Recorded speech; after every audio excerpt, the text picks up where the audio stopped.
అది నేను నా చేతు స్వస్థాలతో నేను ఇరగొట్టడానికి 1 వీక్ టైం ఇస్తున్నాను తిరుపతికి, తిరుపతి ప్రజలకి, తిరుపతి పోలీసు వాళ్ళకి, తిరుపతి GHMC వాళ్ళకి, తిరుపతిలో ఉన్న ఎవడన్నా ఉండదు. స్వామి వారి చుట్టుపక్కల చర్చు అక్రమంగా ఉంది అంటే దాన్ని కూలగొడతాము. ఎవడు కూలగొడతాడు? శ్రీనివాస్ యాదవ్ కూలగొడతాడు. ఎందుకు కూలగొడతావు?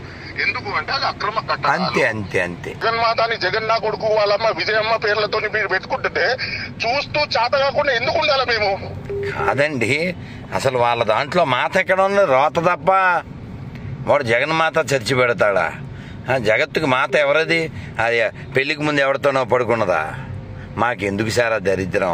అదే మేము గుణపం తీసుకుని వెళ్ళి అక్కడ నుంచుంటాను. మీరు నన్ను అరెస్ట్ చేశారనుకోండి, నెక్స్ట్ బాంబు పెట్టి పేలుస్తా. అది అలా స్వామి భూములు మేము కాపాడుకుంటాం. మమ్మల్ని తీవ్రవాదులు అంటే మేము తీవ్రవాదులు కాదు, మేము క్షేత్ర పాలకులము. మా క్షేత్రాన్ని కాపాడుకునే బాధ్యత మాది. అది మేము పుట్టింది దీనికోసమో, సావడం దీనికోసమే. మాకు వేరే పని లేదు. మీరు మమ్మల్ని హిందూ తీవ్రవాదులు అంటే, తీవ్రవాదుల కంటే పెద్దోడు ఎవడు ఉంటే చెప్పండి, వాళ్ళకి మేము